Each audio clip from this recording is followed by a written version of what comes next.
Olá, amigos e amigas do Ter Saúde, que bom ter vocês aqui hoje para mais uma aula, mais um bate-papo sobre saúde. É muito bacana a gente fazer essa corrente de informações, né? Que eu tenho certeza que o que você aprende aqui pode ajudar muita gente, não só da sua família, mas os amigos. Então, se você gostou, lembre-se de se inscrever no canal, sugira o canal para alguém. Eventualmente outras pessoas vão se beneficiar das informações que a gente traz aqui para você. E outra coisa muito importante é sugerir temas. A gente faz o Ter Saúde segundo os temas que vocês mesmos mandam. Por isso que tem uns temas até meio diferentes, fora do que é muito comum, que a gente fala aqui, porque a gente tenta contemplar todo mundo que sugere.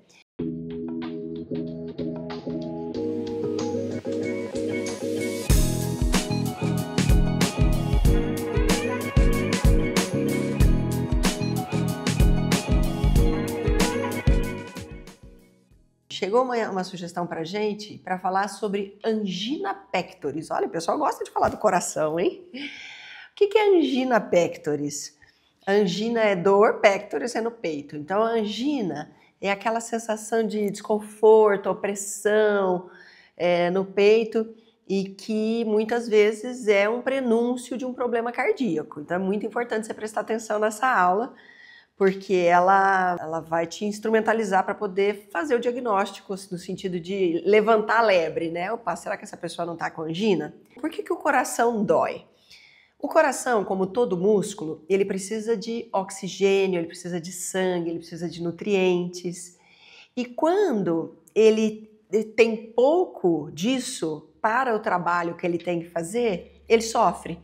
Então, se o trabalho que ele tem que fazer é maior do que a oxigenação, os nutrientes e a vascularização que ele recebe, ele tem um sofrimento e aí ele dói, como músculo. Todo músculo, né, acontece isso.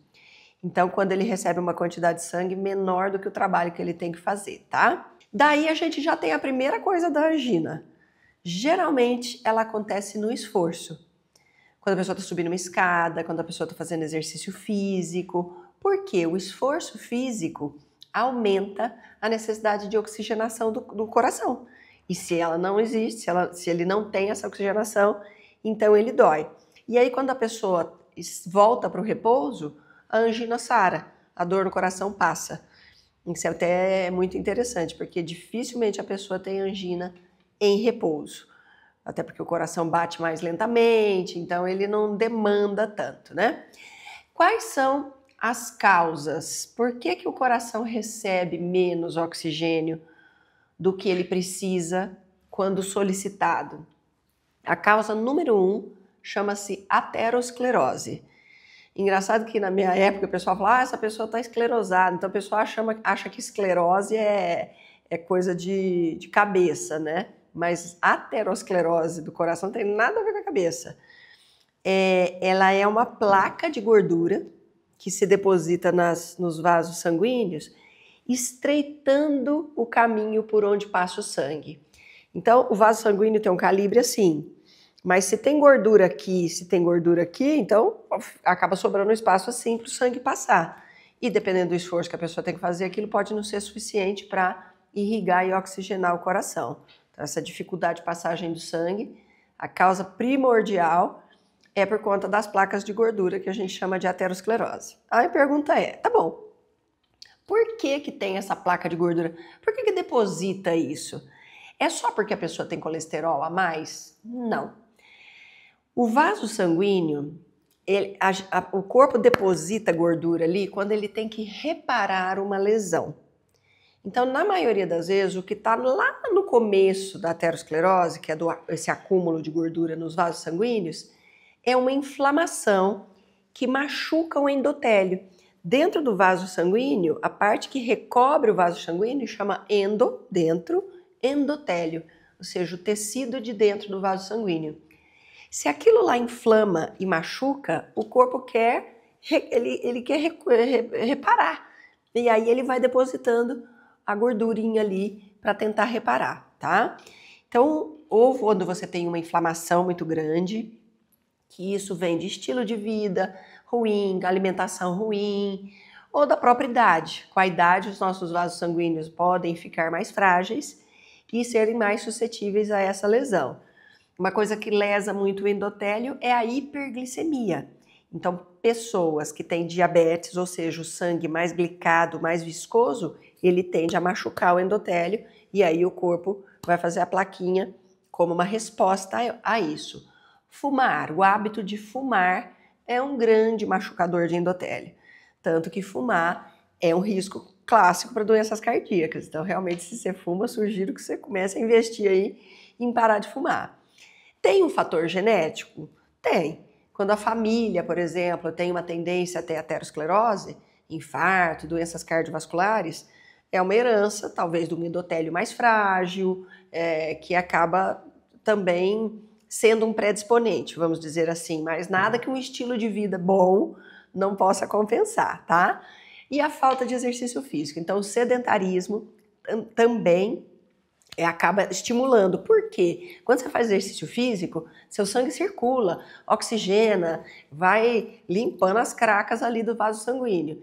Se você está parado o tempo todo, esse movimento não se dá. Então, fazer exercício físico protege muito o coração. Outros fatores que podem causar angina, porque aumentam o trabalho do coração. A pessoa pode ter angina, essa sensação de dor no peito fora do exercício físico, quando ela tem um hipertireoidismo, por exemplo. Quando a tireoide funciona demais, o metabolismo funciona demais, tudo funciona demais, o corpo fica meio acelerado. E o coração tende a acelerar, mesmo que você não estiver fazendo exercício físico. Então, esse aceleramento do coração é uma demanda de trabalho a mais para o coração. Arritmias cardíacas também podem causar isso. Estresse emocional, claro, porque você dá um jato de adrenalina, você tem taquicardia, você tem vasoconstrição. Pressão alta, por quê? Porque a pressão alta sobrecarrega o coração. O coração é uma bomba, não é? Ele tem que bombar contra um vaso. Se esse vaso está apertadinho, o trabalho que o coração tem que fazer para bombar é maior. Por isso que a pressão alta sobrecarrega o coração. E as anemias severas. A anemia severa atrapalha o coração por dois motivos. Primeiro, porque quem leva o oxigênio são os glóbulos vermelhos, quem leva através do sangue para a célula. Se você tem poucos glóbulos vermelhos, você entrega pouco oxigênio para a célula e para o músculo cardíaco, isso faz uma falta danada. A outra coisa é que quando o seu sangue está mais fluido por causa da anemia, como um mecanismo compensatório, já que está chegando pouco oxigênio, o coração bomba mais para chegar mais. Então aumenta o esforço cardíaco também. Olha como é tudo interligado. Então a gente já falou que pode ser, né, por aterosclerose, pode ser por sobrecarga do coração, mas o vaso ele pode entupir não porque tem uma gordura ali tampando, mas porque o vaso contrai. Sabe que nem tem asma? A pessoa tem asma, contrai o brônquio, não consegue entrar o ar? Então, no vaso sanguíneo você pode ter um espasmo e no coração chama-se espasmo coronariano, porque o vaso que irriga o coração chama coronárias, que é do coração. Se você tem um espasmo, as coronárias que às vezes não são tão largas, se elas são assim, elas apertam assim, aí não consegue passar o fluxo sanguíneo por ali. O que dá espasmo coronariano? Tabagismo, número 1, é o que mais dá espasmo coronariano. Estresse. Por quê? Quando a gente está estressado, agitado, ansioso, a gente joga adrenalina no sangue. E a adrenalina é um vasoconstritor.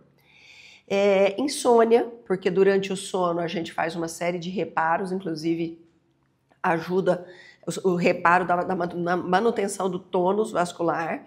Então, se você não dorme cronicamente, isso pode atrapalhar. E a depressão. A depressão também te leva a um nível de ansiedade e apreensão que pode ter uma hiperadrenalina com vasoconstrição.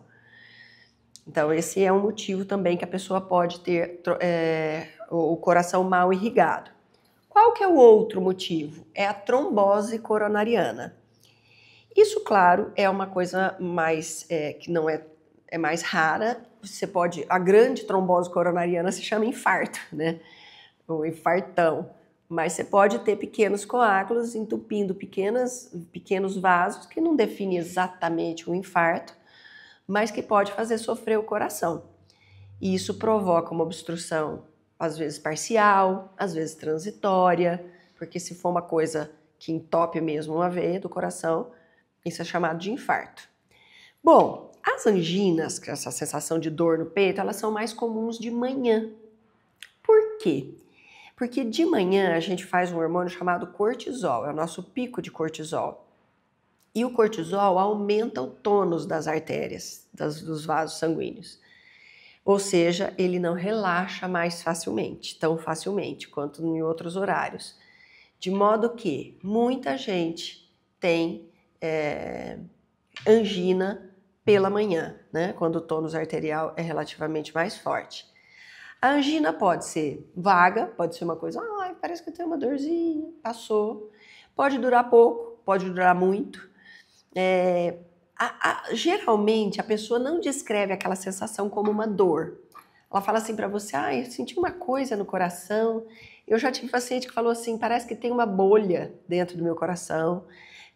Parece que tem uma sensação de aperto, uma sensação de angústia. A pessoa realmente, o infarto sim dói, mas a angina ela tem uma descrição que às vezes a pessoa não descreve como dor, tá? Ela descreve como um desconforto.